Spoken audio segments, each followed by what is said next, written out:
ಒಂದು friendship circle ಅಲ್ಲಿ ಜೊತೆಗೆ ಒಂದು ಕಾರ್ಯಕ್ರಮ ಅಂತ ಕರೆ ಕೊಟ್ಟರೆ ಸುಮಾರು ಸಾವಿರಾರು ಜನ ಸೇರುವಂಥ ಕಾರ್ಯಕ್ರಮವನ್ನು ನಾವು ನಮ್ಮ ಮಾಧ್ಯಮದವರು ನೋಡಿರ್ತಾರೆ, ಲೀಡರ್ಗಳು ನೋಡಿರ್ತಾರೆ. ಇದು ಒಂದು ರಾಜ್ಯ ನಾಯಕರ ಒಂದು ಸಭೆ ಅನ್ನೋದಕ್ಕಿಂತ ಒಂದು ಕಾರಣದಿಂದ ಹಲವಾರು ಸಂಘಟನೆಗಳಿಗೆ ಕರೆ ಕೊಟ್ಟಿದ್ದೀವಿ. ಆದರೂ ಇನ್ನೂ ಸುಮಾರು ಒಂದು 20ರಿಂದ 30 ಸಂಘಟನೆಗಳು ಪಾಪ ಕಾರಣಾಂತರಗಳಿಂದ ಹೊರಗಡೆ ಹೋಗಿದ್ದಾರೆ, ಹೊರ ರಾಜ್ಯದಲ್ಲಿದ್ದಾರೆ. ಅವರು ಬಂದು ಎಂಟ್ರಿ ಮಾಡಿಸ್ತೀವಿ ಅಂತ ಹೇಳಿದ್ದಾರೆ. ಕಮ್ಮಿ ಅಂದರೂ ಒಂದು ನನ್ನ ಪ್ರಕಾರ ಇಲ್ಲಿ ಇರ್ತಕ್ಕಂಥ ಎಲ್ಲ ಲೀಸ್ಟ್ ಪ್ರಕಾರ ಒಂದು 80 ಸಂಘಟನೆಗಳು ಇವತ್ತು ಸೇರಿಸೋದು ಅಂದರೆ ಸುಲಭವಾದ ಮಾತಲ್ಲ. ಯಾಕೆಂದರೆ ಒಂದು ಸಂಘಟನೆ ಒಂದು ವ್ಯಕ್ತಿಯ ಮೇಲೆ ನಂಬಿಕೆ ಇಟ್ಟು ಬರೋದಿದೆಯಲ್ಲ, ಅದು ಬಹಳ ಕಷ್ಟವಾದದ್ದು. ಈ ಕಾಲದಲ್ಲಿ ಕಾಲು ಎಳೆಯುವಂಥ ಕೆಲಸ ಮಾಡೋದು ಜಾಸ್ತಿ. ಅವ್ರು ನಾವು ಯಾಕೆ ಮಾಡಬೇಕು, ನಾವು ಅವ್ರ ಜೊತೆ ಯಾಕೆ ಇರಬೇಕು ಅನ್ನೋ ಕಾಲ ಇದು. ಅಂಥದ್ರಲ್ಲಿ ನಾವೆಲ್ಲರನ್ನೂ ಒಂದು ವಿಶ್ವಾಸದಿಂದ ನಮಸ್ತೆ ಕರ್ನಾಟಕ ವೇದಿಕೆಯ ಮೇಲೆ ಆಸೀನರಾಗಿರ್ತಕ್ಕಂಥ ಗಣ್ಯಾತಿ ಗಣ್ಯರೇ, ವೇದಿಕೆಯ ಮುಂಭಾಗದಲ್ಲಿ ಆಸೀನರಾಗಿರ್ತಕ್ಕಂಥ ಗಣ್ಯಾತಿ ಗಣ್ಯರೇ ಹಾಗೂ ಅಕ್ಕ ತಂಗಿಯಂದಿರೇ, ನನ್ನೆಲ್ಲ ಪ್ರೀತಿಯ ಸ್ನೇಹಿತರು. ಇಲ್ಲಿ ನಾನು ಹೆಚ್ಚೇನು ಮಾತಾಡಕ್ಕೆ ಹೋಗಲ್ಲ.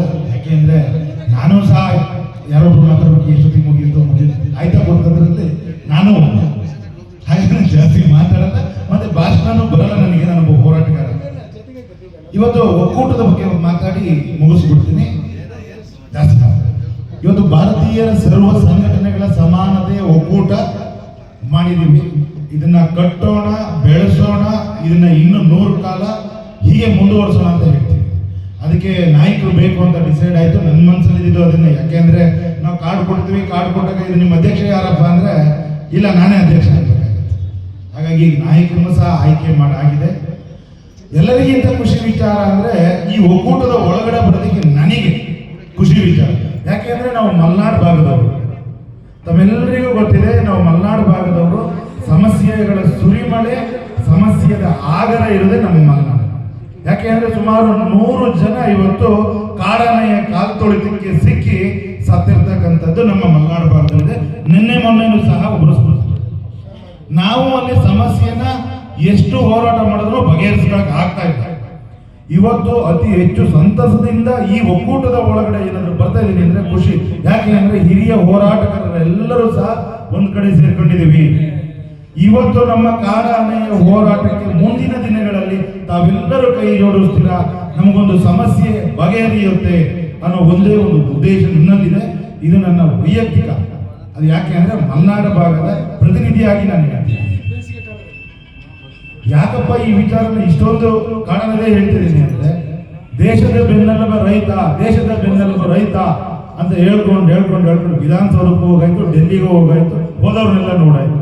ದೇಶದ ಬೆನ್ನೆಲುಬ ರೈತ 100 ಜನ ಸತ್ತಿದ್ದಾರೆ. ಇವತ್ತು ಅದೇ ರಾಜಕಾರಣಿಗಳ ಕೈಲಿ ಈ ಸಮಸ್ಯೆಗೆ ಪರಿಹಾರನ ಕೊಡಕ್ಕೆ ಆಗ್ತಾ ಇಲ್ಲ. ಆದ ಕಾರಣ ನಾನು ತಮ್ಮೆಲ್ಲರಲ್ಲಿ ಅಂಗಾಲಾಚಿ ಮುಂದಿನ ದಿನಗಳಲ್ಲಿ ಬೇಡ್ಕೊಳ್ತೀನಿ, ನಮ್ಮ ಕಾಡಾನೆ ಸಮಸ್ಯೆಯನ್ನು ಬಗೆಹರಿಸೋಣ ಎಲ್ಲರೂ ಅಂದ್ಕೊಂಡು. ಹಾಗೇನೆ ಚಿನ್ನಣ್ಣವರಿಗೆ ಹೇಳೋದಷ್ಟೇ, ಇದು ಪೂರ್ವಭಾವಿ ಸಭೆ ಆಗಿರುತ್ತೆ. ಮುಂದಿನ ದಿನಗಳಲ್ಲಿ ಅಧ್ಯಕ್ಷರ ಪದಗ್ರಹಣದ ಕಾರ್ಯಕ್ರಮನೂ ಆಗಬೇಕು, ಹಾಗೆ ದೊಡ್ಡ ಮಟ್ಟದಲ್ಲಾಗಲಿ ಅಂತ ಹೇಳಿ ಈ ಮುಖಾಂತರ ಕೇಳ್ಕೊಂಡು ನನಗೆ ಮಾತನಾಡಲಿಕ್ಕೆ ಅವಕಾಶ ಕೊಟ್ಟಂತ ತಮ್ಮೆಲ್ಲರಿಗೂ ನಮಸ್ಕರಿಸ್ತೇನೆ.